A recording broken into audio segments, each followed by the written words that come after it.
A Bit Lit, celebrating research and creativity of all kinds.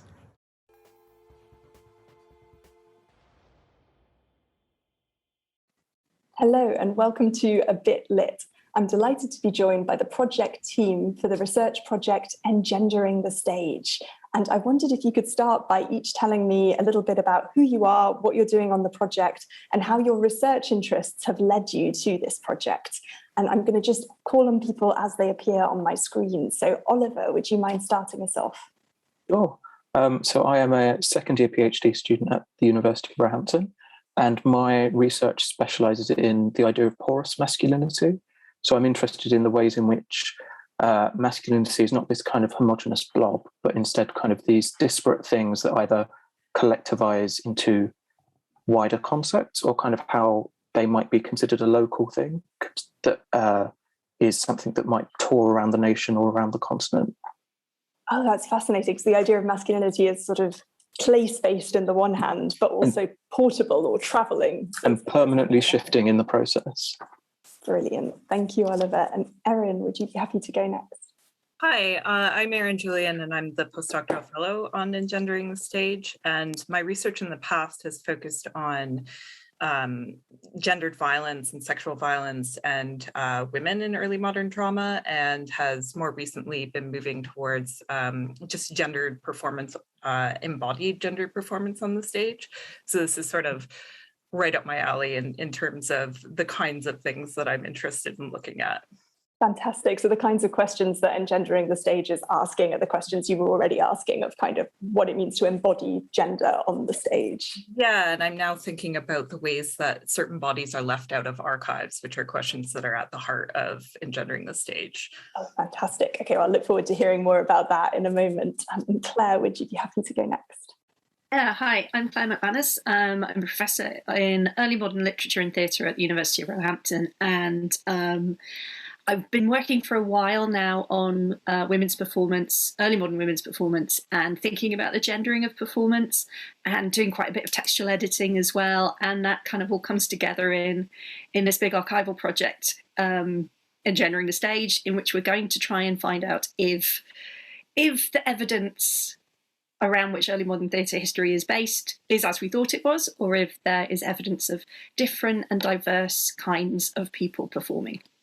That's fascinating, thank you. So you're questioning when you say around which early modern theatre history is based, I'm imagining is part of what you're thinking of, that idea that it was an all-male stage, only male bodies on the stage. Yeah, exactly. And broadening that out as well. So thinking about a lot of different kinds of performance and different performance venues, different kinds of stages, excuse me, and different ways of participating in performance culture. So women and gender non-conforming performers as artists, as practitioners, but also as theatre builders, investors, costume makers, really any connection with the theatre industry, if you like, so that we can rethink that broadly and show where women and gender non-conforming performers and participants really made their mark. Brilliant. So sort of taking that kind of relatively narrow idea of theatre being what's going on that kind of that one part of the playhouse that is kind of demarcated from the rest, and kind of expanding the kind of definitions and way we think of that. Yeah. Brilliant. Yeah, thank you. Mel, would you like to go next? I'm Mel Harrison, and I'm a second year PhD student at King's College London, and I'm particularly interested in how gender and disability are constructed and how they are performed and how they intersect on the early modern stage, and as Claire said, a kind of a wide range of stages as well. And I'm particularly looking at the 16th century context, as that's sort of relatively under-researched at the moment. Fantastic. So you're similarly kind of pushing at both challenging our ideas of what's happening on the stage, but also expanding the kind of space in which we're thinking about. Yeah, absolutely. And kind of crossing those class boundaries as well as sort of geographical boundaries. Wonderful. Thank you. And Lucy, would you be happy to go next? Yeah, so I'm the other half of the King's part of the team. I'm a professor of Shakespeare and early modern literature at King's College London. And I'm really coming at this project through a kind of theatre history and repertories and companies kind of angle. So I've written studies of a company called the Children of the Queen's Revels, which involve thinking about age, gender, sexuality as things that are entwined in the plays and the performances of the all-boy troupes of the early modern period. And I've carried on thinking about that sort of childhood in the early modern period alongside lots of other things. And then I've also been writing recently about the King's Men, and thinking about the way that Shakespeare's plays feature in the repertory, but also the King's Men as kind of theatre makers themselves. And so that's involved thinking about the range of actors who appeared in the plays. And also my work on companies is involved thinking about playhouses. And I've been working recently on playhouse investment.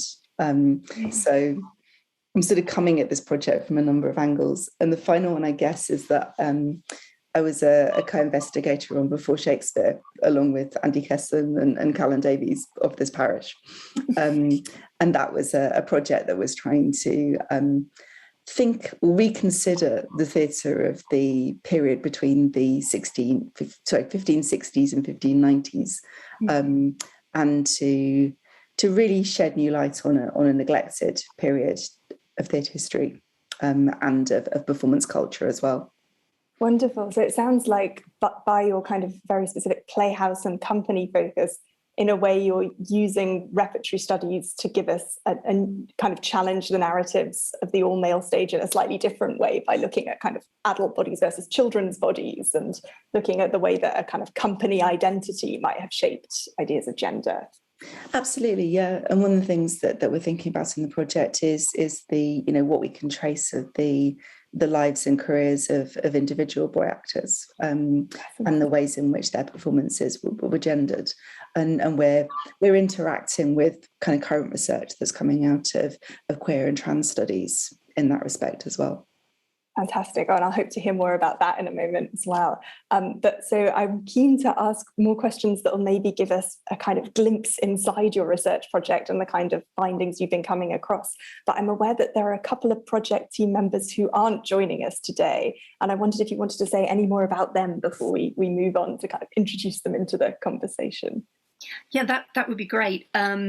Because our archival project is part of a much bigger international project with two fantastic collaborators at McMaster University in Canada. And they are Melinda Goff, who's an expert in early modern gender and performance, and she also specialises in French women's performance, which is incredibly exciting. And Professor Peter Cockett, who is a practice as research expert. And Melinda and Peter ran a wonderful theatre lab at the Stratford Shakespeare Festival 3 years ago now, in the before times. And they gathered this remarkable group of company actors and guest artists, trans and non-binary and indigenous and cis group all together. And we worked as collaborators, and it was a really exciting opportunity to work for scholars to work with actors and as collaborators, as equal partners. And we learned a huge amount about our project and about the way that our project should develop from that experience. So yeah, their work is absolutely key to the bigger iteration of the project. And that's really exciting, because I feel like I've heard people before, well, lots of people before, talk about doing archival research, getting their findings, and then doing some practices research to kind of find a way of, making those findings public facing, which is great and very exciting. But you've sort of done it the other way around, where you've used the practices research to create the questions, or to kind of shape the project even before you get to the archives. And I love that. I haven't come across that before, I don't think. Yeah, our project, the broader Engendering the Stage project has always been about archives and practices research. And by a weird sort of accident, most of the funding that we've had in Canada so far has been on the PAR side, and most of the funding that we've had in the UK so far has been on the archival side. Although we did get some funding from Roehampton and King's to run a workshop at the Globe 2 years ago, again in the before times. So yeah, we're really interested in the way in which practice research can actually help to generate questions, to orientate a project, and not just to be a kind of an element that gives you impact kind of after you've done the other kinds of work. Absolutely. Wonderful. And so I feel like actually from everything you've been saying, I've got quite a clear idea of what your sort of project interests and sort of parameters are. But I wondered, does anyone want to have an attempt to sort of pithily sum up kind of what the project's main question is, or what the main topic of the project is? I'll give it a go.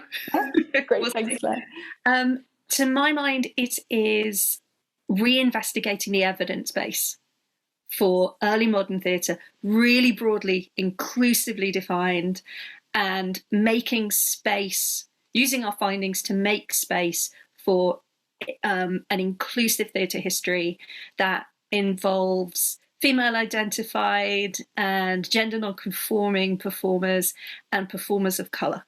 And then taking that on and thinking about what difference that might make to today's Shakespeare industry surrounded by scare quotes. Fantastic. That's so interesting. So it's finding a way to tell a different story about theatre history from the evidence that it sounds like has been missed or overlooked or not fully investigated before. And I can completely see how that, because the Shakespeare industry as it stands is so invested in a particular narrative, I guess the kind of narrative we see in Shakespeare in Love of what playmaking looked like, to kind of challenge that is tremendously exciting. Brilliant. Does anyone want to, I mean, that sounded pithy and beautiful to me, but would anyone like to add anything to that they feel wasn't covered?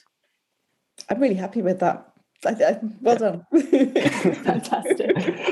All right. Well, then maybe it's a nice moment to move from the big, beautiful overview into kind of glimpses of what you've been finding so far in the archives and what you've discovered. So maybe I'll just call on people as they appear on my screen again to get a bit more of a picture or an insight into that. So Oliver, would you be happy to go first again? Sure. So I think it will be mentioned by everyone else in the team at some point, but the strange time of this project that we find ourselves in is that archives have been very much an illusionary figure of kind of, some people have had some access and some, for a fair portion, archives have been completely closed. So myself and Mel have predominantly worked on read volumes to look at kind of already established archival material and kind of tease out what gendered ideas early modern performance are negotiating and representing that may have not been fully appreciated over the decades and centuries. So one kind of record I'm particularly interested is in Cambridge with Dr. Henry Butts, who is the Vice Chancellor of Cambridge at the time in 1632, and he commissions this play called The Rival Friends, which is quite unwieldy. It's got over 32 characters. It's quite bizarre. There's about 5 or so plot lines, strands going on all at the same time. It's very confused. And it was performed in front of the King and Queen. And Charles was noted to say that it was incredibly tedious, that he found it boring. And the direct quote of, let me find it, that it was a long, dull, unseasoned piece of stuff. Which is I find hysterical. But 13 or so days after the performance, the Vice Chancellor was found hanged, and a number of accounts from the time kind of connected that performance to his suicide. And I'm quite interested, not so much in kind of entering the mindset of Dr. Butts, but kind of recognizing that failed performance equals failed masculinity somehow, or kind of successful performance equals successful masculinity. There's kind of rumours that he believed that a successful performance might have led him to become elevated to be a bishop. And I find that quite interesting, that this clear disaster of a performance is something that people believed at the time was kind of connected with suicide and melancholy, and what that might mean in terms of reputation and the role of gossip in forming and deconstructing questions of manhood and concepts of manhood. Wow, there's so much there. That's fascinating. So it's a very strange play. I would recommend and also not recommend reading it at the same time. Okay. It's an experience. I also find it dull and not yeah, but that's fascinating in terms of as you say, the way that it's a sort of performance of masculinity, but not by the performers, but by the patron or the commissioner or the person who are almost seeing the players as an extension of themselves in relation to status and power. And how that power and performance actually is kind of leaked, both in the playhouse in terms of what people's reception of it was, and also how it escaped the playhouse, because presumably if it was a successful performance, you would want the whole world to know how great it was, and how you were kind of at the helm of commissioning this brilliant play. But the fact it was a poor performance, that's something you'd want to keep contained. But ironically, of course, that's impossible to do, because people leave the performing space and people talk, and it's kind of this bizarre one-way relationship of how you want almost patriarchy in work, this performance system, and I'm quite interested in that relationship. Wow. So the porousness of the theatre, and theatre as an endeavour, is something that people are attempting to use for their own benefits, but is also the thing that's most threatening, because if it goes wrong, then there's that lack of control. Brilliant. Gosh, what an exciting example to begin with. Thanks, Oliver. Erin, would you be happy to go next? Sure. So I've been doing, so the work that I have been doing in archives, I'm one of the lucky few who has been able to get into archives. Sorry, this is my cat, Lucy. Hello. And gorgeous.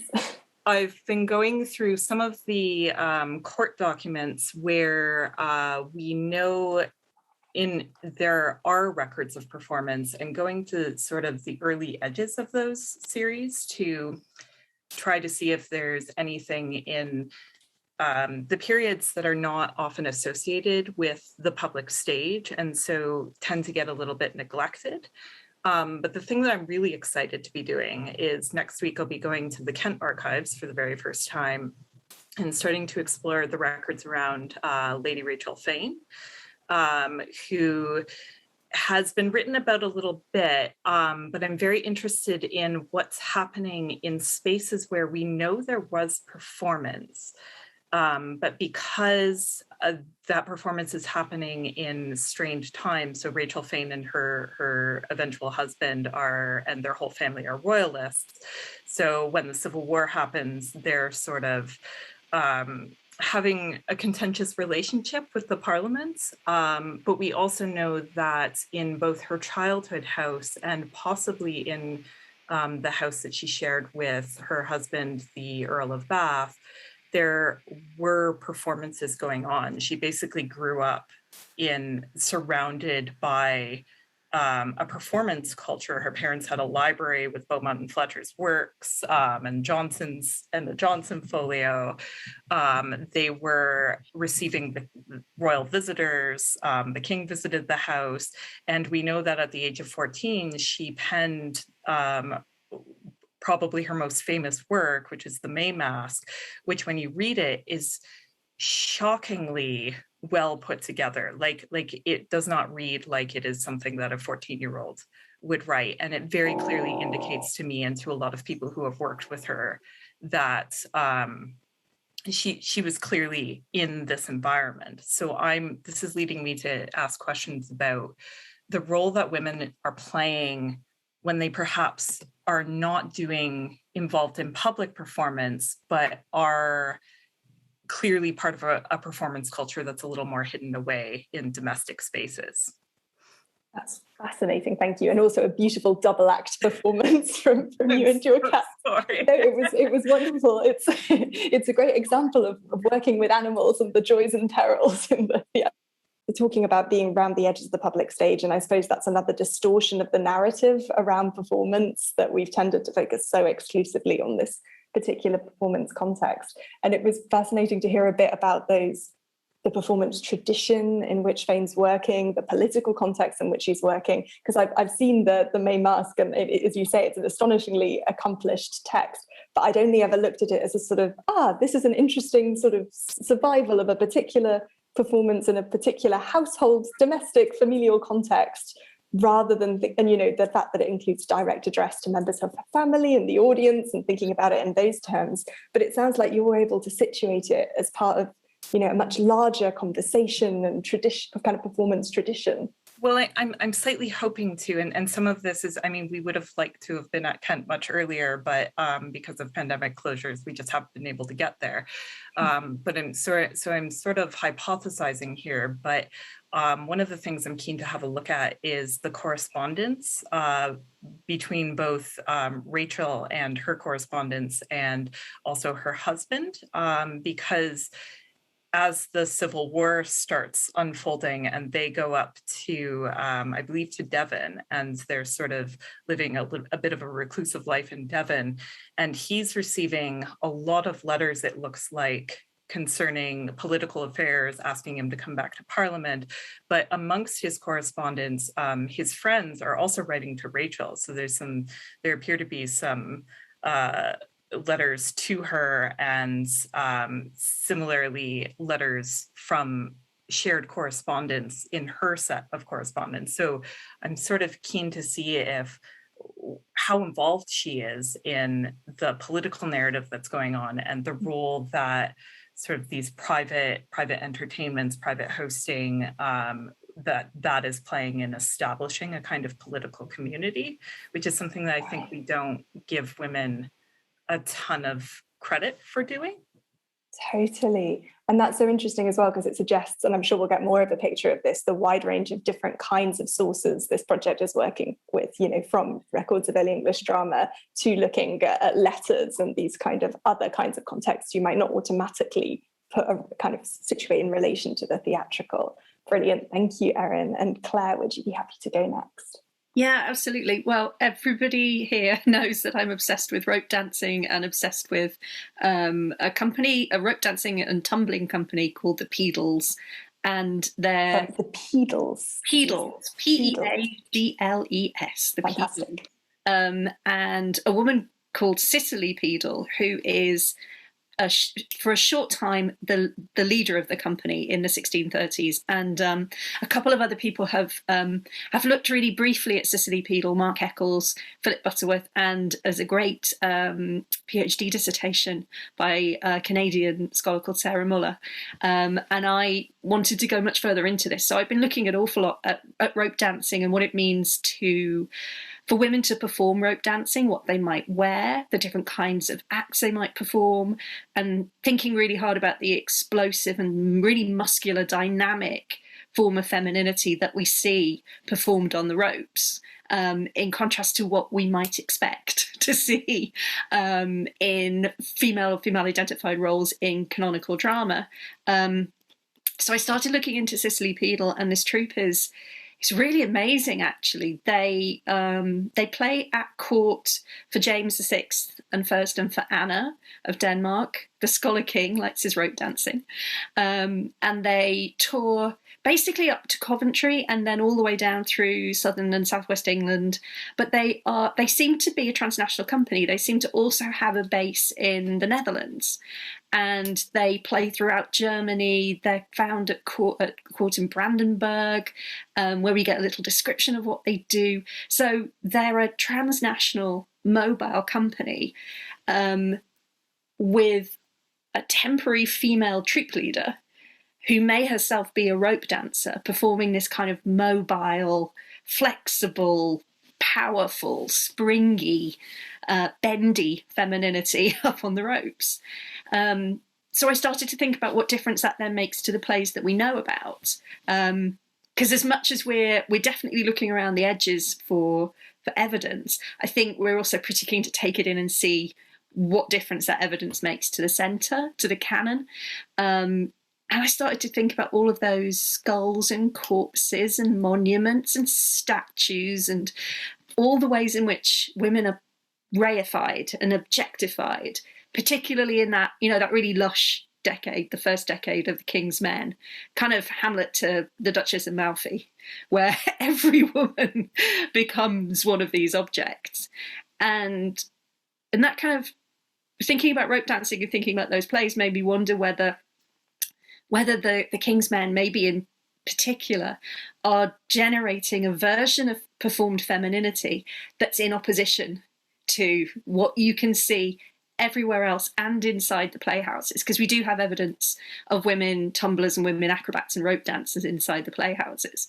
So I kind of began to wonder whether the King's Men aren't doing something a little niche, a little sort of, well, you go there to see women upside down and swinging around ropes and tumbling and sword dancing, but come here and see our version of heroic, tragic femininity as everybody sort of becomes incredibly still and static. So it's been really interesting to think kind of inside and outside in that way. It's been really good fun. That is absolutely blowing my mind, Claire, just because that's, you know, the idea of, as you say, like Hermione, Gloriana's skull in the Revenger's tragedy, all the pretend deaths or maybe deaths, or hero, or in Much Ado, just this, you're right, this obsession with this kind of extremely static femininity. And then also I've got in my head the original practices 12th Night at the Globe with Mark Rylance in the massive skirts doing that amazingly smooth tread across the stage, and the way those skirts kind of confine and limit and create a particular kind of movement. And just the adjectives you were using, the bendy, springy, dynamic, kind of strong, the way that changes the picture. And if one isn't the norm as we thought it was, if one is niche, you know, if the static is niche, then that just completely changes how we think about the construction of femininity in that period. Yeah, but so the static is a choice. It isn't inevitable. It isn't the only way to be a standing or sitting woman in the period. And there's all kinds of really fun stuff about what women wear when they're rope dancing, and they tend to wear, when they're walking the tightrope, which is what we would think of as tightrope walking. So, you know, really taut rope high in the sky. Then they're wearing dresses, which brings up all kinds of questions about the spectatorly gaze and where you're meant to look and all this kind of stuff. But when they're doing the really acrobatic stuff on the slack rope and swinging around it, they cross-dress. Oh, fascinating. And it is explicitly cross-dressing rather than wearing it's shaped in relation to they are dressing as men to do that. That's a really good question. So the question really is this your sports gear, right? Or is this cross dress? I'm actually not sure, but the effect in the record, which is all of illustrations, is it's actually really tough to distinguish between male and female performers. Usually you get a little description at the bottom which will help you out. But it's kind of, we don't know if these are men or women, but for different reasons than we've thought of before. Yeah. And in a period where there's such an obsession with kind of outward signs of clothing for distinguishing gender and status and wealth and all those things, that, class, to have that be indistinguishable is in itself, fascinating and quite radical. Brilliant. I mean, sorry, I want to now ask questions about the rope, the tumbling and rope dancing that might happen in the theatre, and about what it meant to have a female troupe leader and how that refigured things. But I'm aware that this could become a tumbling and rope dancing chat, so I'll try and pause it for now. Maybe that's something you'll unpack in later videos. But thank you so much there. That's fascinating. And Mel, would you be happy to go next? Absolutely. My sort of little interesting case study actually follows on really nicely from Claire's, so I'm afraid we are going to be talking a bit more about tumbling. So I'm looking, there's a particular incident in Cambridge. The university court records for sort of the early 17th century detail an attempted performance event organised by a group of people, one of whom is called Judah Hudson.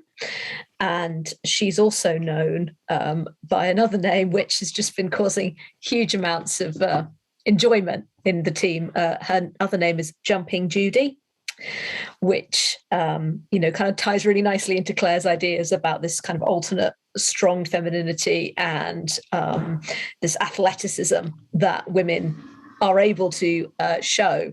So she's censured in the court records as part of this group for trying to hold an event with, sounds a bit like a modern day kind of circus and fair, where there's lots of performers of various kind of athletic feats and also kind of games and things to kind of get involved in yourself. So sort of like an early modern coconut shy and that kind of thing. But Jumping Judy, which is just a brilliant name, sort of sums up this sort of dangerous or kind of disreputable femininity, because she's also called a suspected bawd and whore. So that we have got links to possible sex work and prostitution there, but also kind of questions about how much women are allowed to participate and perform in public life, because accusations of, as many of you will know, accusations of being a whore in that period kind of get thrown around pretty liberally, and actually doesn't involve any sexual activity at all. The kind of accusation of being a bawd is a bit more serious, and that might well lead to kind of networks of kind of prostitution and stuff, because there's an element of procurement there.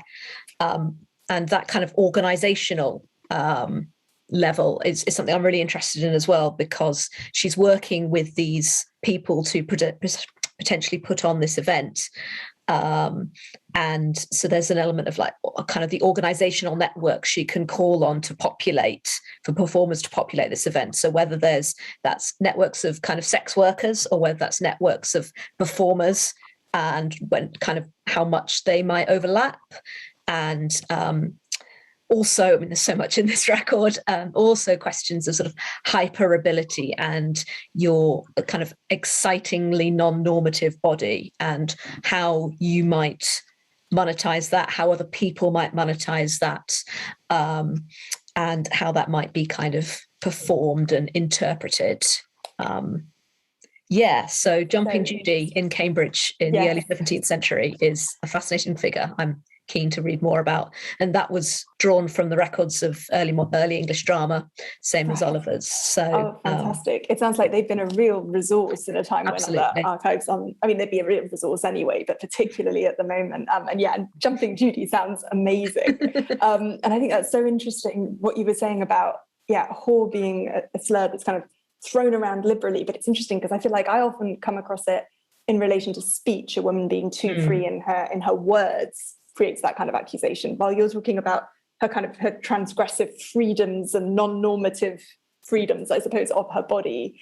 And then simultaneously this idea that her very event management skills could be read in terms of bawdry, this idea that as a woman with networks, as a woman who organizes it, whether or not this did actually map on to sex work networks, but there's the fact that it's being read in those terms, which is really interesting in terms of the potential obstacles and that she would have kind of had to negotiate. And I also found it really interesting what you said about the coconut shy and the fact that this is a world where maybe audience performer distinctions aren't completely clear cut, because there's a kind of potential participation in this world of non-normative bodies for the person attending, maybe. Absolutely. It's they were planning to hold the event at a place just outside Cambridge called the Gog Magog Hills, which they're still there. They're now a lovely country park. Go for a walk. But one of some of the earlier records that we've discovered for them in this area and linking to performance is records from the university banning students from attending various performances, games, and kind of shows and displays at this area. So there's a kind of question of how much of an established history this area has as a place of sort of subversive performance, and kind of performances not sanctioned by the university. That's really interesting. Yeah, and so potentially kind of corrupting influence. right, absolutely. And of being a kind of a space with a tradition or an expectation of this, and the kind of dangers associated with crossing into it. This sounds like a wonderful attempted performance anyway. It sounds like the kind of event that I wish we could, post-pandemic times all attend together. But brilliant. Thank you so much, Mel. And Lucy, sure, thank you. Would you like to share your next anecdote now? So I'm going to take us back to the Playhouse, but via a couple of strands in the Engendering the Stage research. So one of the plays that we worked on in Stratford 3 years ago was The Roaring Girl, which we worked on with a group of Stratford actors, guest artists, including Emma Frankland. who is this amazing trans artist who, does work with experimental theatre and with classical theatre. And The Roaring Gull was first performed at the Fortune Playhouse. And it's sort of in some ways offering a riposte to that tradition that Claire was talking about of the kind of static woman. And the Fortune is also a playhouse that we know hosted rope dancing and tumbling and kind of activities of those sorts, right the way at least from the 1620s through to the 1640s. So one of the things that I've been doing is pushing a bit more at the histories of the Fortune Playhouse, and specifically the second Fortune. So the Fortune burnt down in 1621 and was reconstructed over the following just over a year or so. And Edward Alleyne, who had built the first Fortune in partnership with Henslow, constructed the second Fortune and set up a sharing system where basically investors bought into the scheme and got a share in the profits as a result. And the group of initial investors in 1622 and 1623, 1624 sort of time include a number of people with theatre connections, and then a number of people who seem to be sort of non-practitioner investors. And some of these people from both sides are women. So one of them is Frances Juby, who is Edward Juby's widow. Edward Juby was a long-standing member of the admirals and the princes and the Palgraves men who used the Fortune Playhouse. A woman called Mary Bryan and a woman called Margaret Gray. And we also know that later in the life of the Fortune, a woman called Susan Baskerville, who's also involved in shareholding of the Red Bull, had a financial stake in the Fortune as well. And so scholars like Susan Sarasano, Natasha Korda have done some really amazing work on thinking about these women. And what I've been doing is working in the National Archives and at the archives at Dulwich, and basically piecing together bits of evidence from lawsuits and from the records at Dulwich, which are Edward Alleyne's archive, effectively, or the archive of Edward Alleyne and his kinsman who inherited both his playhouse and his charity. And in his will, Alleyne said that the playhouse should be the property of the college and should help to fund it, and that it could only be used as a playhouse. And so I've been piecing together evidence for the ongoing investment in shareholding in the second Fortune between the 1620s and the 1640s, and have uncovered a load more evidence of women's involvement and investment. There are points in the history of the Fortune where the majority of the shares are in the hands of women. And some of these are women who have inherited shares, so they're the daughters or the widows of shareholders. Others are really clearly making an investment of their own for various kinds of reasons.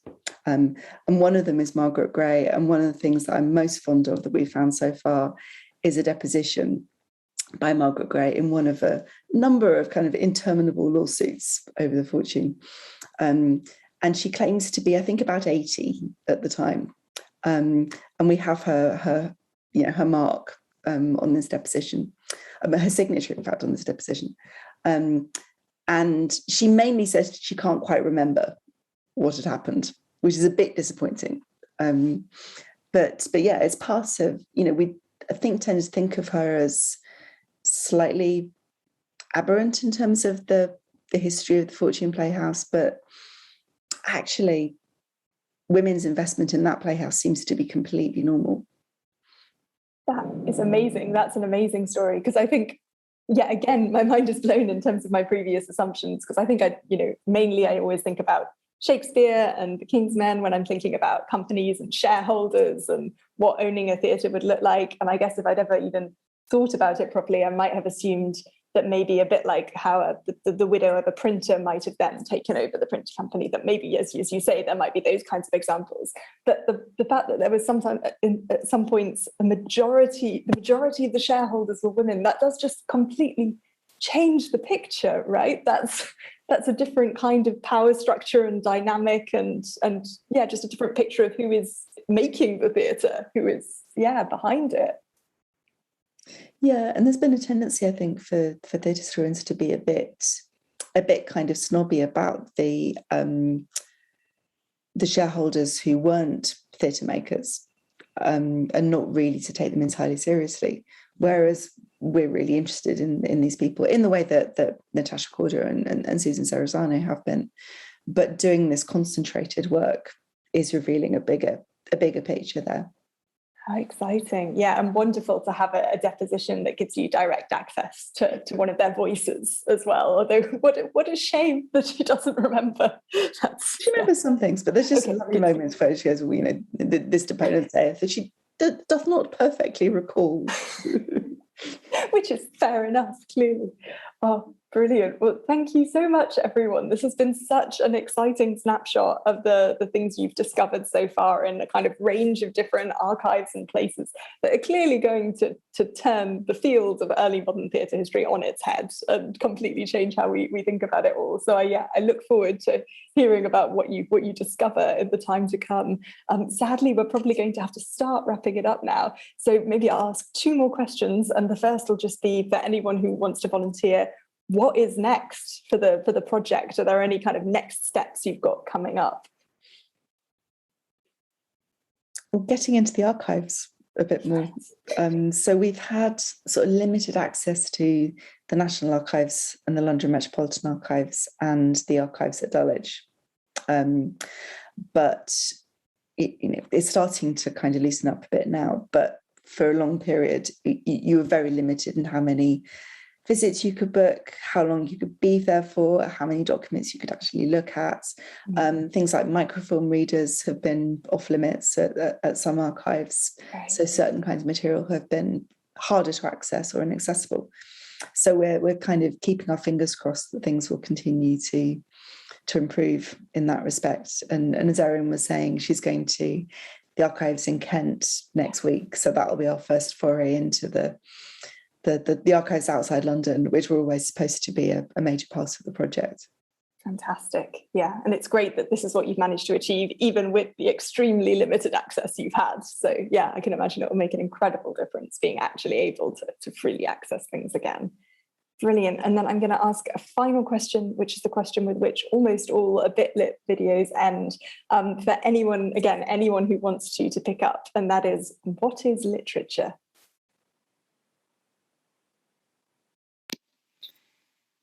I'll give it a go. And then people can chuck rocks at me if you think it's a terrible, terrible answer.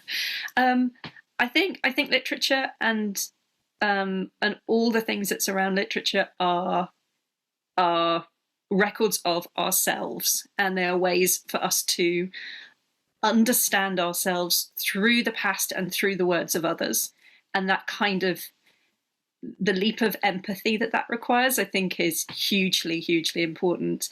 I think as well that certainly for this project, I think of literature as a way of encountering other people, which has been kind of hugely important when we haven't been able to encounter other people for very, very good reasons. It's a way of training ourselves to think. It's a way of training ourselves to counter false information and to look for what is accurate and what's reliable. It's a way of thinking through our own condition and refusing narratives from other people that are unacceptable, frankly. So I suppose I think it's everything. And hugely important, and not something to squander, but something to cherish. Could I add a little bit to Yes, that? of course. I've been thinking about, I think this is because I've been thinking through the lens of the recusants and the people, the royalists and the people who are in hiding, and thinking about the plague and that of our own times. And I think it's also something, like it's a window into how we can build a better community by sort of showing us who's been given a voice in communities and who has been left out, and how do we build our communities together. And so I think for me, Engendering the Stage is really special because it's asking these questions about how do we build a new story? How do we build a new story that is inclusive of everyone in a community? Like, how are we building a better community? Yeah.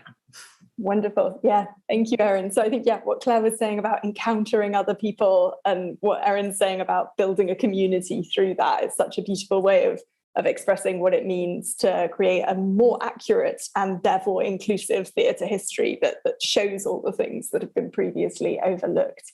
And for anyone who's enjoyed watching this video and hearing about the Engendering the Stage project so far, there will be future videos further exploring what the findings are as they're brought to life by the project team. So brilliant. Thank you so much, everyone, for joining us.